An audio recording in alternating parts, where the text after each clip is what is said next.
Okay, live now.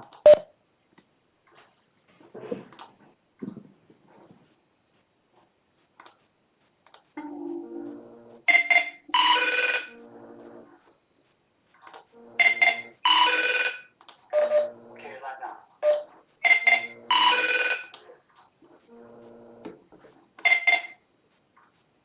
I truly believe that the next 30 years of our economy, of our society, can't be like the last 30 years. How many crises do we need before we start reacting?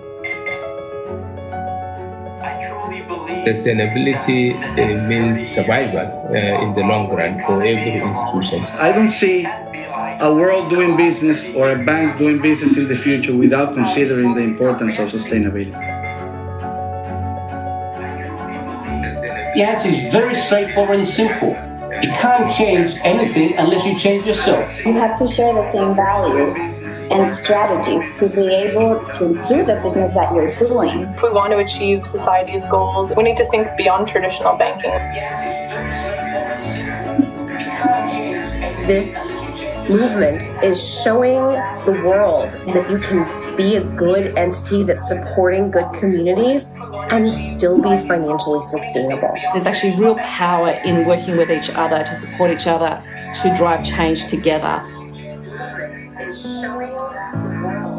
What we have done is to identify 7 impact areas. We are building a civil society advisory body. Entonces, en el segmento de microfinanzas desarrollamos un pool de indicadores sociales. We're looking at projects that will deliver quite major land use change to provide climate change resilience through improved flood defences. The experiences we gained from the Australian National Outlook Project in stakeholder engagement, I think, will stay with us for a very long time. When so many people actually come together and say, this is the way we need to cooperate to do good, then we realize that the change is really possible. It's not to damage business, it's to make business better. More and more banks are getting this and are understanding that their long-term success is indeed understanding that society's success goes along with it. When every bank employee and every bank around the world understands how their decisions affect society, affect the environment, and makes their decisions accordingly, does their work accordingly, interacts with clients accordingly, that's the moment when we've succeeded. Understands how their decisions affect society, affect the environment, and makes their decisions accordingly, does their work accordingly, interacts with clients accordingly, that's the moment when we've succeeded. Understands how their decisions affect society, affect the environment, and makes their decisions accordingly, does their work accordingly, interacts with clients accordingly, that's the moment when we've succeeded. Okay, live. Welcome to the CEO panel discussion on Banking for the Sustainable Development Goals, marking the 1-year anniversary of the Principles for Responsible Banking. My name is Simone Dettling, and my team and I lead UNFI's work with the by now almost 200 signatories to the Principles for Responsible Banking around the world, a coalition that represents over 40% of the global banking sector by assets and serves more than 1.6 billion clients around the world. More than 1.6 billion people in every corner of the world. Just over 1 year ago, CEOs from around the world, together with United Nations Secretary General Guterres, launched the Principles for Responsible Banking as the global framework for the sustainable banking system of the future. By signing these principles, banks commit to align their strategy and business practices with the global goals that humanity has set itself for a sustainable future, the Sustainable Development Goals and the goals of the Paris Climate Agreement. They commit to put their bank in the service of their society and our planet. Celebrating the 1-year anniversary today, we want to hear from CEOs what they have achieved in the first 12 months to deliver on the commitment made. what changes they have implemented, and how they have contributed significantly to their society's sustainable future. And we also want to and need to discuss how, why, and where we are still seeing transactions and decisions that seem, at least at a first glance, out of line with the commitments made. For that discussion, I have with me today CEOs from all 5 world regions. Who would you like to me to mute? I have with me from Asia Pacific, Arjat Mohammed Ismail, CEO of Bank Pembangunan Malaysia Berhad. For simplicity today, the Malaysia Development Bank. Good evening to Malaysia, Arshad. From Latin America, I have with me Fabian Kohn, the CEO of Banco Galicia. Good morning to Argentina, Fabian. From North America, I have with me Guy Cormier, the CEO of Desjardins Group in Canada. Guy, good to have you with us again. For Africa and the Middle East, we will have with us Joshua Oigara, CEO of KCB in Kenya. Welcome, Joshua. And for Europe, I have here with me Robert Swag, who's joining us from the Netherlands. With that, I think, Guy, let's go over to North America in many ways as a follow-up to our conversation last year. Because exactly 1 year and a few weeks ago, we were together in New York at the launch panel for the principles. And I asked you about your plans regarding the energy transition. Because, of course, we all know North America is responsible for over 20% of global oil production. And back then you told me that taking into account the 1.6 million people that work in the industry, Desjardins really would support a careful but nevertheless decisive transition in the energy sector and shift its financing towards renewables, energy efficiency, smart transport. So my questions to you today are really, what have you done in the first 12 months to deliver on that promise, and with what results? And is what you've achieved and the magnitude of your measures already enough to really bring Desjardins in line with a well below 2-degree pathways? And maybe when we'll receive public targets for alignment and a pathway to a net zero portfolio? Well, thanks for the question, and hello, everyone. Really pleased to be with you today and celebrating this 1-year anniversary. Yes, I think with more than close to 8 million members and clients across the country, Desjardins has to be an example. And yes, in the last 12 months, we have done quite a lot, and really happy about what we achieved. It's sure that one of the challenges that we're facing is the fact that, yes, you said it, the worldwide production from North America is quite important, and it's real people, real families who are working in this area, and we have to consider the social and economic impact on these families too. But at the same time, I think everyone understands that, and we strongly believe at Desjardins that moving to an economy that is based on renewables will build stronger communities, a healthier environment, but also more long-term jobs. So I think that this is the direction that we're heading right now. If I look at what we have done at Desjardins in the last 12 months, maybe 4 things that are really, really relevant from my perspective. First, we decided that we will concentrate all of our infrastructure investments in renewables energy. So really a key focus on that side. All our investment on the insurance side, investment side, banking side will be on renewables for these kind of assets. The second thing is for our members and clients.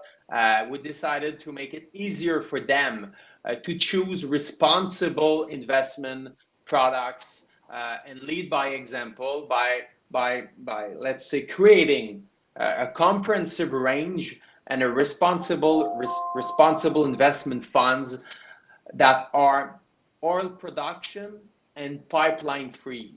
And these mutual funds are traded on the Toronto Stock Exchange, and many of our members and clients have bought it already. So it's also a way for us to bring value to our members and clients. And then third, we decided to invest $10 million to help people to use electrical vehicle by installing around 200 electrical charging stations throughout our Cases Credit Union network, mainly in Quebec and Ontario.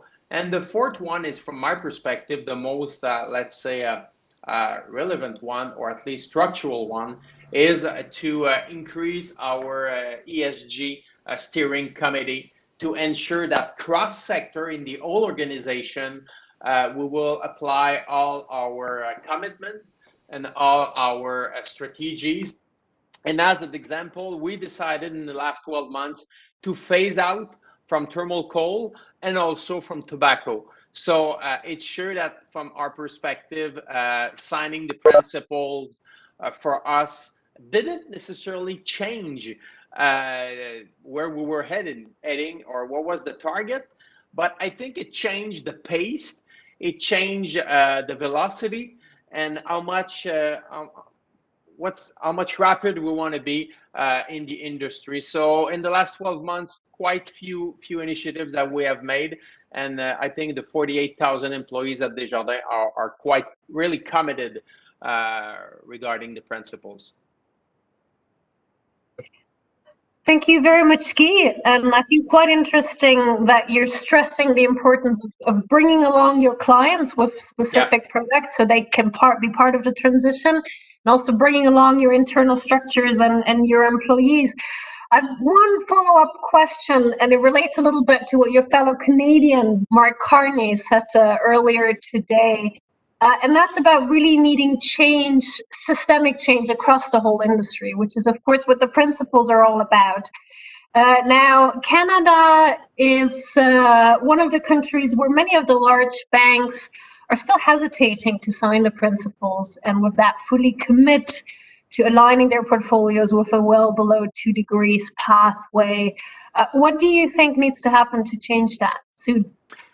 Well, we have to keep a dialogue, a stronger dialogue with different partners. I think everyone understands where we should go, and I think everyone understands that in 10 years, 15 years, 20 years, we must make some changes.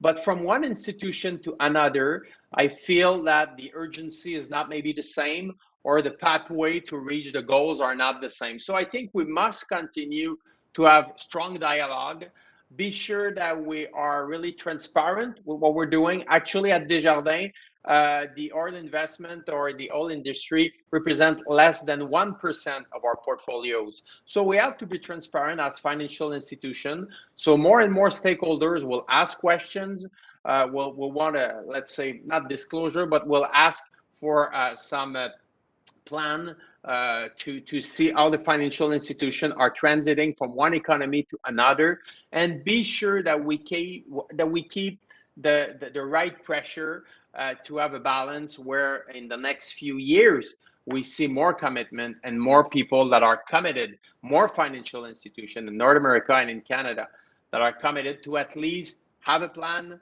an exit strategy, and be sure that we will help this industry of the oil and gas to transit from one point to another. It's also a question of people, families that are working in this industry right now. So how much can we help them? And at Desjardins, what we decided is to invest in the renewables in our investment infrastructure investment portfolios, and the results are there. So I think many other financial institutions can do the same. Okay, thank you very much, Guy.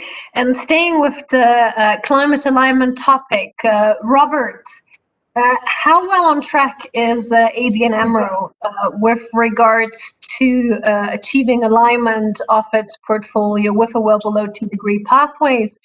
What is your strategy? What are the milestones? And what has been the progress you've made over the last 12 months? Yeah, so the climate impact has been extremely important for ABN AMRO. It's actually one of the reasons And ABN AMRO's approach, I might add, to many of these topics, one of the reasons for me to join this bank as CEO, one of the things that was very, very clear as it related to climate impact is the way the bank has been dealing with green bond principles.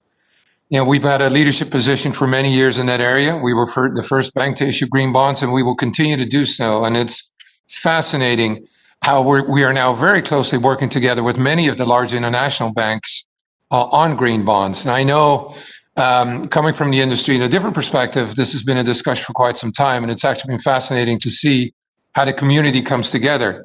The other part that I always find extremely fascinating on climate change is if you only think about your own impact in terms of climate change, it's one side of the story. The other side of the story is how do you actually work with climate finance research in our particular area? So what do we contribute when we talk about the platforms for carbon accounting professionals? There's a host of examples where ABN AMRO has taken a lead in actually participating in the finance research, because I do think facts matter and facts help. And this is exactly where we find ourselves as we engage with our clients, to be able to talk from a level of expertise rather than from a level of desire. So it's actually, it's made it very visible and very recognizable by our clients. Issuing our own publications as they relate to, for example, guiding a bank's energy portfolio. It talks about how you do that as a bank, but you take very much into consideration how the environment around you operates, and therefore you share the knowledge that you have. So this is not just looking into and onto your own operations, but much more important, it's sharing the information you have. So sticking to your core activities, but also report out on it. And that brings me to my last point, which I think we all find, it's this whole non-financial data challenge that we need to deal with when we talk about climate change. I think the consistent call to action for consistent reporting, for making yourself accountable and then report accordingly, I think is something that we need to be very mindful of as we consider non-financial data, and certainly as it relates to climate. So it's been 5 short months, but I have found every evidence that I was hoping to find in the way ABN AMRO is behaving around climate change. Robert, thank you very much for that. I think you very nicely stressed the importance of doing this as a coalition. Banks can't do this alone. They need to work with each other. They need to work with a lot of other stakeholders. And I think that does apply not just to the area of climate. And so let us actually head to Kenya. Joshua, I don't know if you're able to speak by now. I can speak, Simone. Fantastic, that is good. Joshua, KCB has really been one of the 30 banks that have led the development of the principles for responsible banking. And your bank has made them an integral part of your own strategy.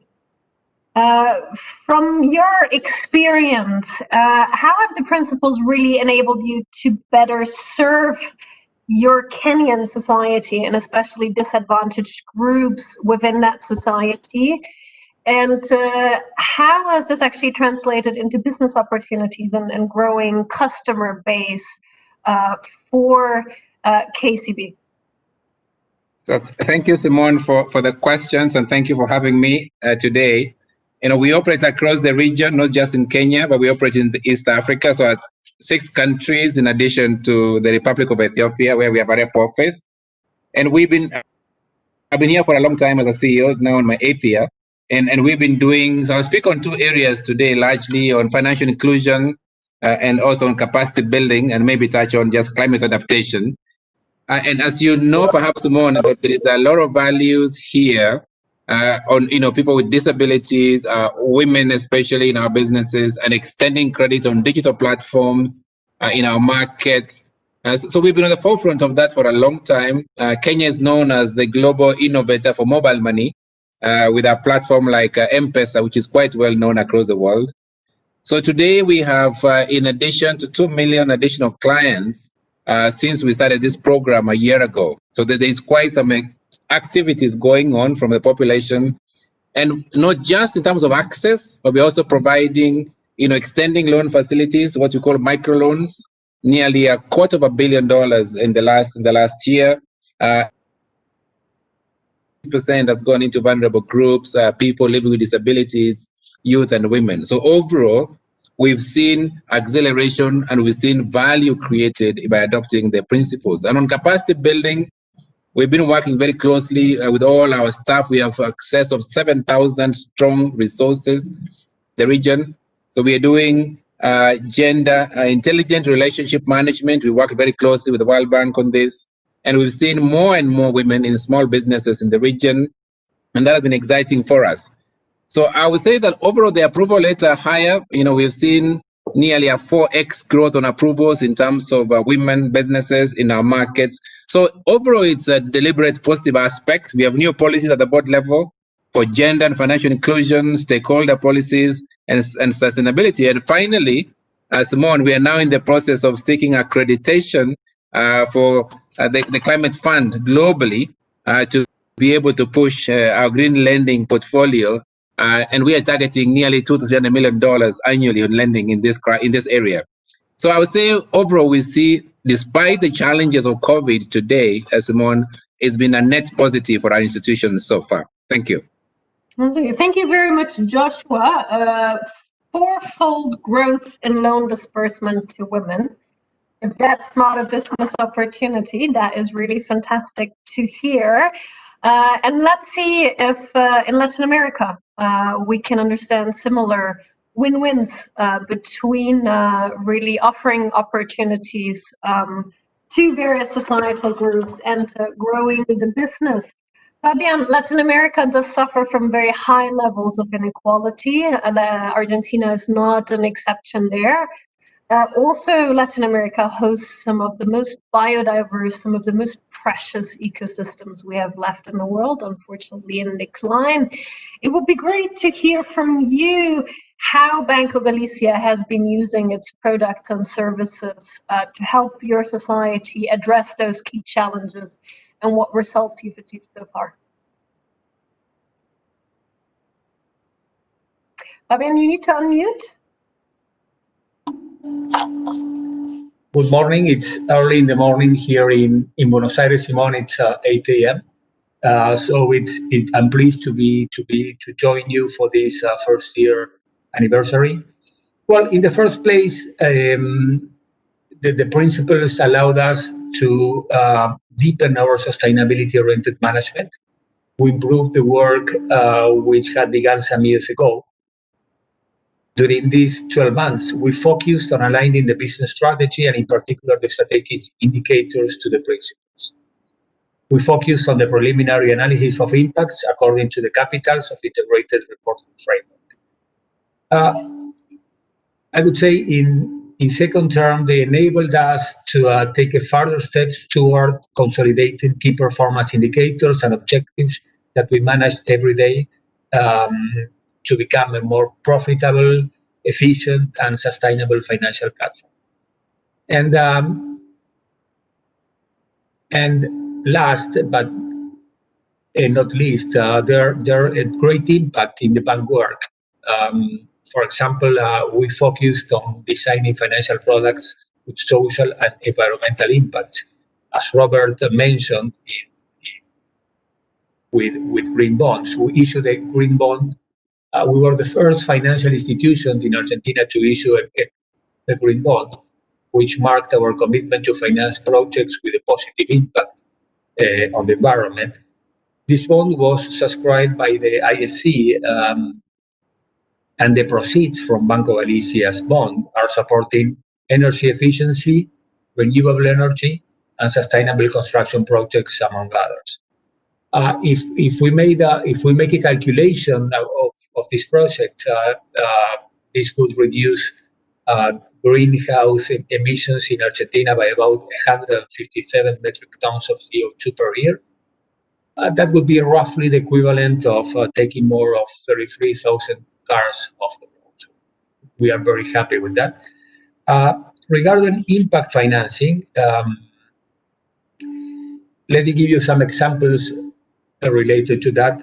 In order to provide an effective response to the context of COVID-19, we launched a line for SMEs that produce essential input for the protection of the disease. So this was a very favorable line of credit, and that for SMEs that produce essential supplies such as personal hygiene, medical supplies, pharmaceutical products, and that they needed to increase their production due to the dramatic increase on the demand. So this line reached approximately 650 companies that were favored with this situation in the months from March to July, I would say, of this year. At the same time, we made a partnership with B Corp Argentina, and we developed a special credit line that was granted to entrepreneurs to boost their business focus on triple impact and those certified as B companies.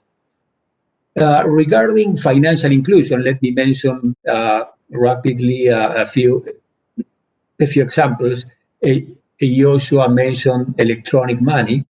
We think that is a really powerful tool for financial inclusion. In Argentina, I would say that 9 to 10 Argentinians, they have a working cell phone, an active cell phone. So electric money is one of the ways to rapidly grow with financial inclusion. And in that scenario, we launched Naranja X, which is our virtual wallet to carry out several banking operations. And we are working very actively in education through the platform Economia and YouTube campaigns for education of the population in financial matters. Fantastic, Fabian. Those are great examples across various areas.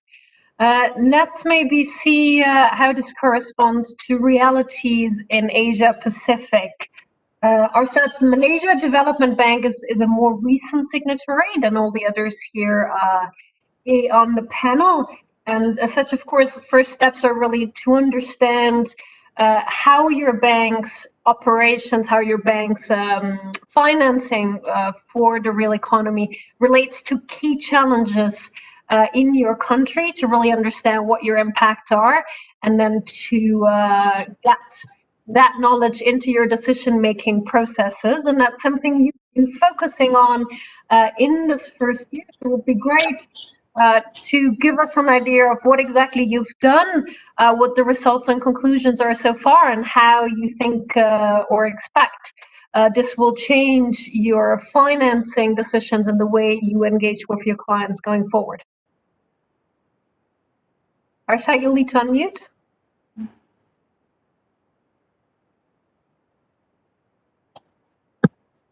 Arshad, you need to unmute.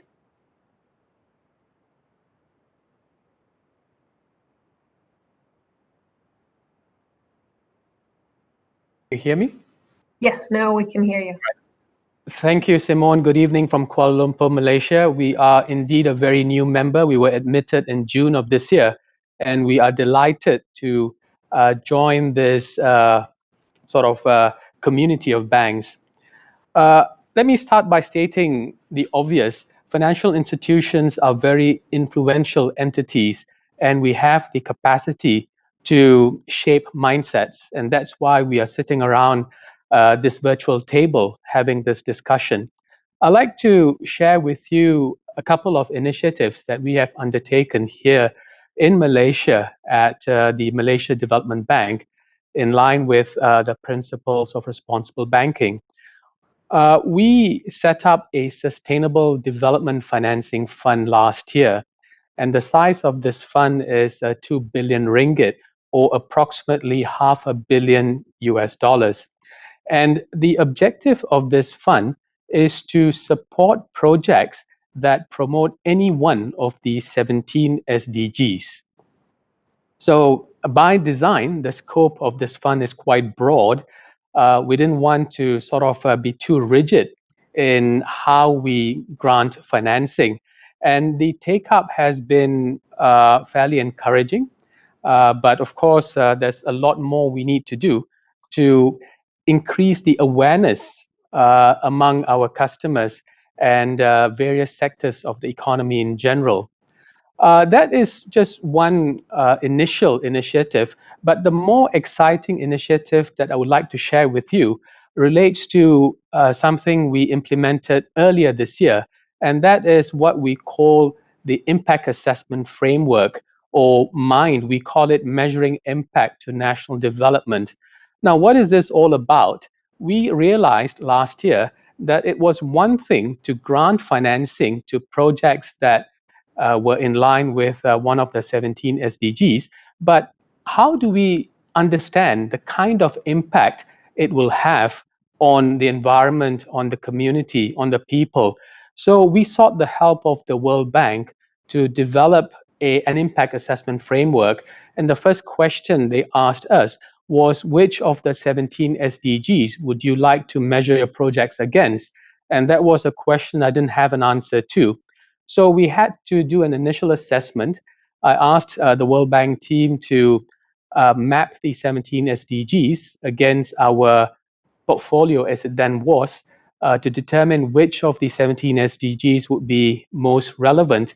And after the initial assessment, we discovered that 5 of these SDGs were most relevant. So we decided to finalize our impact assessment framework by anchoring the framework to these 5 SDGs. And every transaction we evaluate is measured using this framework. And another question we had to answer was whether we ought to reject transactions or deals that don't quite meet the minimum threshold. And this was a very important question for us to answer.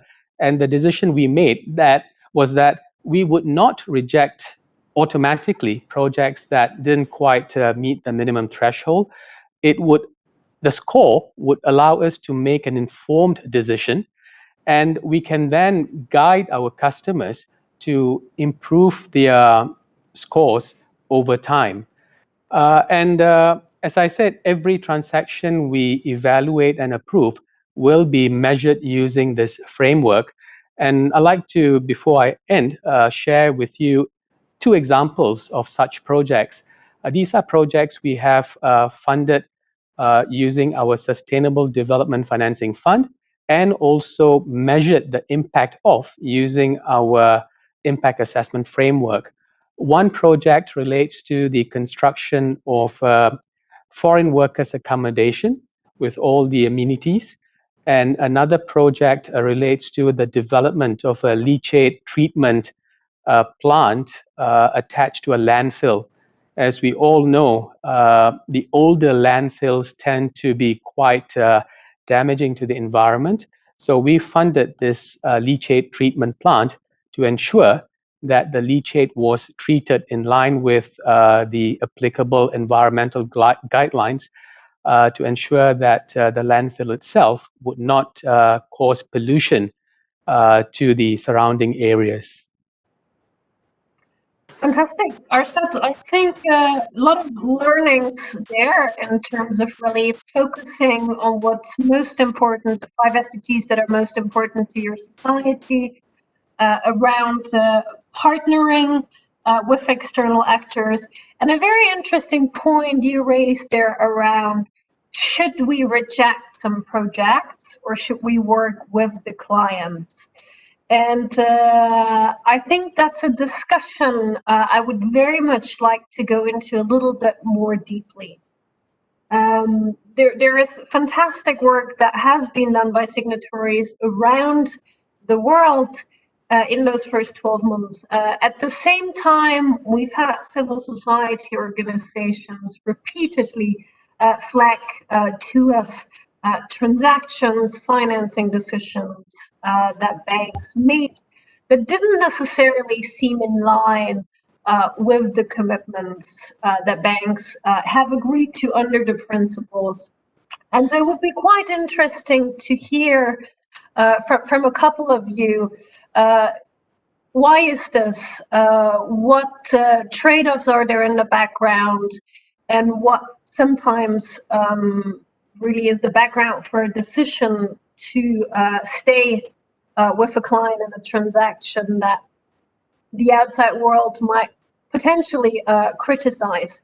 So I'll maybe start with Guy. You're smiling at me. But yeah, what are the trade-offs? And have you said no to anything over the last 12 months? Yeah, I think it's a very tough question because we are in a transition process. So by transitioning, it means that sometimes we will say no, and at other moments or with other clients and members, we will say, okay, let's work together to try to see if we can change together an outcome or an output. So it's a real tough one. If I just look at Desjardins, yes, we looked at our measures and we refused around 25% of some of the projects that have been, let's say, proposed to us on the banking side of our activities. Sometimes it was not only just oil and gas, it was casino, tobacco, some activities that weren't aligned with our ESG criteria. I think the main thing here, or the key word is how clear are our ESG criteria? Are they? Are they very clear? Does everyone inside the organization across the sectors really understand the meaning of? And are they enough clear that outside Desjardins or outside the financial institution, the stakeholder understand that yes, maybe we will stay a partner of this company because of influence, governance, trying to see if we can help them to transition from one point to another, staying around the table instead of leaving the table because we feel that we will continue to have more influence. And with other partners, yes, it's time to leave the table because we don't feel that they have a plan, they have a rigorous plan, or we see a tone at the top, there's no tone at the top. So I think it's not one or another, it's one and another. And there is some partner that we really feel that they're heading in the right direction. But how clear are our own ESG criteria? I think is the key here. Absolutely. Thank you very much for that, Guy. Joshua, let me also extend this question to you in Kenya. You are a signatory to the collective commitment to climate action. So you're among the most ambitious of our banks that have made a commitment to setting scenario-based targets within the next couple of years, and that already now have reported back on their actions in the first 12 months. We've seen projects being financed in Kenya, like the Lamu coal-fired power plant. KCB has not been involved in that, but I imagine there must have been other tough decisions for KCB in those first 12 months. Maybe you can add a little bit to Guy's layout. Where have you refused, and where have you maybe decided that it's better to stay with the company and exert your influence for ensuring that there is this more positive real-world impact? Thank you, Simone. I would like to agree with what Guy said earlier. That this is very deliberate and intentional aspect for us in terms of what we can participate in. So I want to speak about the Lamu Coal project. So we do have sectors that our answer to those sectors is a simple no. We do not participate, in tobacco, for instance, in coal and oil and gas. We've been very upfront from a couple of years ago, actually, that we do not participate. We are driving an agenda in collaboration with the entire industry. So we are a member of 40 banks to come together with a similar kind of guideline for the sector because we believe in it. I would say it's more like creating a snowball effect. Initially, you do get some resistance over time, but we see our clients making continuous progress. And deliberately, the Lamu Coal hasn't been funded up to today. So there is more questions being raised, not just by ourselves, but many stakeholders. And so I will summarize it that in the initial days, which is now the couple of years, we assess, we do a review of all our loan applications annually to the tune of $500 million on a criteria that really aligns with our own internal ESG ambitions. And so we have been one bank and we continue growing at double digits despite, Simone, that challenge which we see. But I'm excited to see that over a dozen of top banks, insurance and development finance institutions are starting to restrict their lending portfolio either in energy area like coal investments because of growing concern about the impact of banning fossil fuels. So we are seeing a direction. So I call it a point of inflection. And as champions and catalysts, Mona, I would say we must continue to lead because we do see the benefit of that and it does deliver results for our institutions. So it's a commitment that we will keep and we see the progress. Thank you. Fantastic. Joshua, thank you very much for that. I think those are fantastic final words. Couldn't have said it any better. The role of Principles for Responsible Signatories as catalysts and as leaders in the sector that create a snowball effect with many others. Only a very short time today, and you've heard a few snapshots from around the world of what has been done in the first 12 months. Of course, we do have a more extensive collection on our webpage of the progress that has been made in year one, and at the same time, it is unique to the Principles for Responsible Banking that we make sure we involve critical friends and we ensure accountability. So we are setting up a civil society advisory body as only financial sector initiative.